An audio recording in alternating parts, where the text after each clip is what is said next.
ആ ലൈലത്തുൽ ഖദ്റിന്റെ രാത്രിയിൽ നമ്മൾ ഏറ്റവും കൂടുതൽ ചെയ്യേണ്ടത് എന്താണ്? പടച്ചോനെ, 1000 മാസത്തിന്റെ പ്രതിഫലം കിട്ടുന്ന ഒരു രാത്രി, ഇത് സുബഹി വരെ ഉള്ളൂ എന്ന് ഉറപ്പായാൽ അപ്പൊ നമ്മൾ എന്താ ഏറ്റവും കൂടുതൽ ചെയ്യേണ്ടത്? ഞാനൊരു വലിയ പ്രഭാഷ വലിയ കണ്ടുപിടുത്തമൊന്നും പറയലല്ല. പാപം പൊറുക്കപ്പെടാതെ എങ്ങനെ കുട്ടിയെ നരകത്തിന്റെ വാതിലടയാ? നരകത്തിന്റെ വാതിൽ തുറന്നത് ആർക്കാണ്? പാപം ചെയ്തവനാണ്. അപ്പൊ പാപം പൊറുക്കപ്പെടാതെ എങ്ങനെ നരകത്തിന്റെ വാതിലടയാ? നിങ്ങളൊന്ന് ചിന്തിക്കീൻ.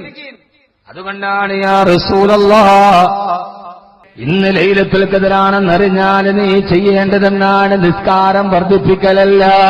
ഇന്നാ അൻസൽനാഹു ഫീ ലൈലത്തുൽ ഖദ്ർ വമാ അദ്റാക മാ ലൈലത്തുൽ ഖദ്ർ. ഇന്ന് 1000 മാസത്തിന്റെ ശ്രേഷ്ഠതയുള്ള ഒറ്റ രാത്രിയാണെന്ന് ഉറപ്പിച്ചു കഴിഞ്ഞാൽ ആ രാത്രിയിൽ നീ ഏറ്റവും കൂടുതൽ ചെയ്യേണ്ടത് എന്താണ്? എന്താ ചെയ്യണ്ടേ? അല്ലാഹു നമ്മളെ സ്വീകരിക്കുമാറാകട്ടെ. ആദരമായ പ്രവാചകൻ നബി മുഹമ്മദ് മുസ്തഫ, ശ്രദ്ധിച്ചു കേൾക്കണേ. ലൈലത്തുൽ ഖദ്ർ വിശ്വാസിക്ക് അല്ലാഹു നൽകുന്ന മഹാസൗഭാഗ്യമാണ്. അല്ലാഹുവേ, ഞങ്ങൾക്ക് ഈ റമളാനിൽ നീ ലൈലത്തുൽ ഖദ്ർ നൽകണേ അല്ലാഹ്. അല്ലാഹുമ്മ ജഅൽനാ മിമ്മൻ യനാലു ലൈലത്തുൽ ഖദ്ർ. അല്ലാഹുവേ, ലൈലത്തുൽ ഖദ്ർ എന്ന രാത്രിക്ക് സാന്നിധ്യമരുളിയ സത്യവിശ്വാസികളിൽ ഞങ്ങളെ നീ പെടുത്തണേ തമ്പുരാനെ. ആദരവായ പ്രവാചകൻ നബി മുഹമ്മദ് മുസ്തഫ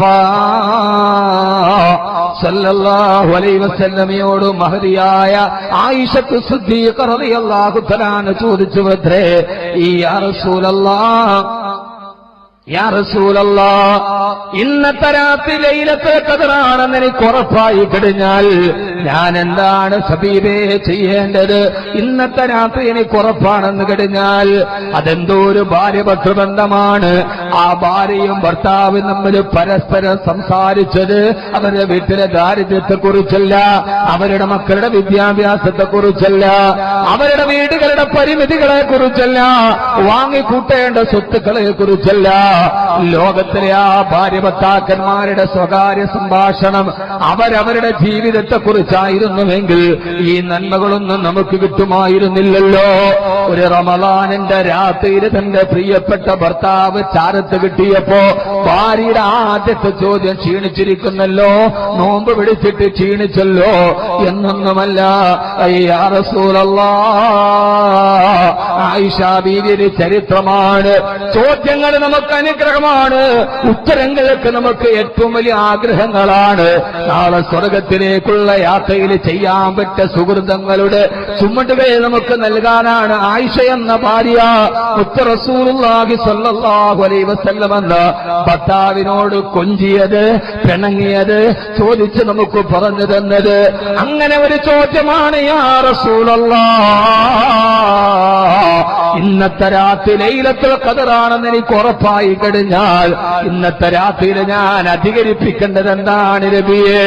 ലോകനായകന്റെ മറുപടി വന്നു, ആയിഷ, ഇന്നത്തെ രാത്രി ലൈലത്തുൽ ഖദ്റാണെന്ന് നിനക്ക് ഉറപ്പാക്കിയാൽ സുജൂദ് അധികരിപ്പിക്കണമെന്നല്ല, ആ സമയത്ത് നീ അധികരിപ്പിക്കേണ്ടത് അല്ലാഹുവിന്റെ മുമ്പിലേക്ക് നിവർന്നു നിന്നിട്ട് അല്ലാഹുമ്മ ഇന്നക അഫൂൻ തുഹിബ്ബുൽ അഫ്വ ഫഅഫു അന്നീ.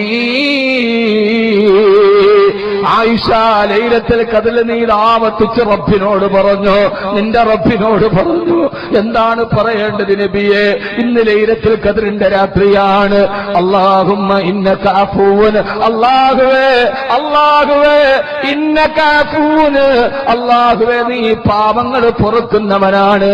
പാപങ്ങൾ പൊറുക്കുന്നെന്ന് മാത്രമല്ല, തുഹിബ്ബുൽ അഫ്വ, പാപം ചെയ്തവന് പുറത്തു കൊടുക്കാൻ നിനക്ക് ഇഷ്ടവുമാണ് അല്ലാഹുവേ. അങ്ങനെയാണോ ദുആ? അങ്ങനെ ദുആ? അതിന്റെ അർത്ഥം നിങ്ങൾ ഇതൊക്കെ ചെറിയ എങ്ങനെയാണ് ദുആ? ഇത് പള്ളിക്കലെ മുക്കറി പറയുമ്പോൾ നമ്മൾ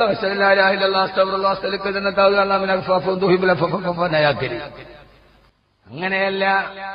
അർത്ഥമറിഞ്ഞിട്ട് ഹൃദയത്തിന്റെ ഉള്ളിൽ നിന്ന് ആ വാക്ക് വരണം. അല്ലാഹുവേ, അല്ലാഹുമ്മ ഇന്നക അഫൂൻ, അല്ലാഹുവേ, നീ മാപ്പ് ചെയ്യുന്നവനാണ്. മാപ്പ് ചെയ്യുന്നെന്ന് മാത്രമല്ല, അല്ലാഹുവേ, നീ മാപ്പ് ചെയ്യുന്നവന് മാപ്പ് കൊടുക്കാനുള്ള അധികാരം നിനക്കാണ്. ഇനിയൊരു മുതലാളിയെ നിങ്ങൾ സങ്കല്പിച്ചോളൂ. ഞാൻ അതിന്റെ അർത്ഥം ഒന്ന് വിശാലമായിട്ട് പറഞ്ഞത്. മുതലാളിയോട് നമ്മൾ പറയാം, നിങ്ങളുടെ കയ്യിൽ പൈസ ഉണ്ട്. ലോകത്തിന്റെ അല്ലാഹുമ്മ ഇന്നക അഫൂൻ, പുറത്തു കൊടുക്കാനുള്ള അധികാരം നിനക്കുണ്ട് റബ്ബേ, ഉറപ്പാണ്. തുഹിബ്ബുൽ അഫ്വ, അങ്ങനെ നിന്റെ അടിമകൾക്ക് പുറത്തു കൊടുക്കുന്നത് നിനക്ക് ഇഷ്ടവുമാണ് അല്ലാഹു. മുതലാളിയുടെ കയ്യിൽ പൈസ ഉണ്ട്, ഇത് കൊടുക്കണ ഒരാൾക്ക് ഇഷ്ടമല്ല. പിന്നെന്താ കഥ? മുതലാളിയുടെ കയ്യില് പൈസ ഉണ്ട്, അത് അദ്ദേഹത്തിന് മൂലനാണ്. ഇത് നിങ്ങൾ ലോകത്തൊരു മനുഷ്യന് നിങ്ങൾ കൊടുക്കാൻ നിങ്ങൾക്ക് ഇഷ്ടമില്ല, പിന്നെ വല്ല കഥയുമുണ്ട്. കോടിക്കണക്കിന് പൈസ ഉണ്ട്, പക്ഷെ കടയിൽ കയറിയിട്ട് ബോണ്ടയും ചായയും കുടിച്ചാലും പിന്നെ സപ്ലയർ 4 റുപ്യ എന്ന് പറഞ്ഞാലും പിന്നെ കാൽക്കുലേറ്റർ കണക്ക് കൂട്ടിയിട്ട് 4 റുപ്യ കൊടുക്കണം മുതലാളിയാണെങ്കിൽ, പിന്നെ അതുകൊണ്ട് കഥയുണ്ട്. ഇതാണ് പ്രശ്നം. അള്ളാഹ് നിങ്ങൾ മനസ്സിലാക്കിയില്ല. അല്ലാഹു ഗഫൂറാണ്. പടച്ച റബ്ബിനെ മനസ്സിലാക്കിയില്ല. അവനേക്കാൾ വിശാലത അവനേക്കാൾ കരുണ നമ്മളോട് ആർക്കും ഇല്ല. നമ്മുടെ ഉമ്മക്ക് പോലും ഇല്ല. ഉണ്ടോ? അള്ളാഹുവിന് നമ്മളോടുള്ളതിനേക്കാൾ വലിയ കരുണ നമ്മുടെ ഉമ്മക്കുണ്ടോ? ഇല്ല.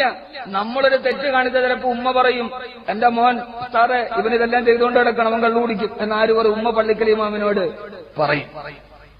ഉമ്മ കരുണേന്റെ പറയൂ. പക്ഷേ നീ കള്ളു കുടിച്ചത് കണ്ടതാദ്യമാരാണ് അള്ളാഹുവാണ്. പക്ഷേ അവൻ ആരും അറിയാടതും മറച്ചു വെച്ചിരിക്കുകയാണ്. നീ ചെയ്ത തെറ്റ് മറ്റൊരാൾ കാണുന്നത് അള്ളാഹുവിന് ഇഷ്ടമല്ല. അവൻ സത്താറാണ്, അവന് പാപത്തെ മറച്ചു വെച്ചവനാണ്. പൊന്ന് ചെറുപ്പക്കാരെ, അള്ളാഹുടെ സത്താർ എന്ന സിഫത്തിന് മാത്രം നിങ്ങൾ ചിന്തിക്കും സഹോദരിമാരെ. നമ്മൾ തെറ്റ് ചെയ്തത് ആദ്യം കണ്ടതാരാ? അള്ളാഹുവാണ്. എന്നാ ഇതുവന്റെ കൂട്ടുകാരും വീട്ടുകാരും കാണട്ടെ എന്ന് വിചാരിച്ചിട്ട് വെളിവാക്കാൻ തീരുമാനിച്ചാൽ അള്ളാഹു വെളിവാക്കൂടെ?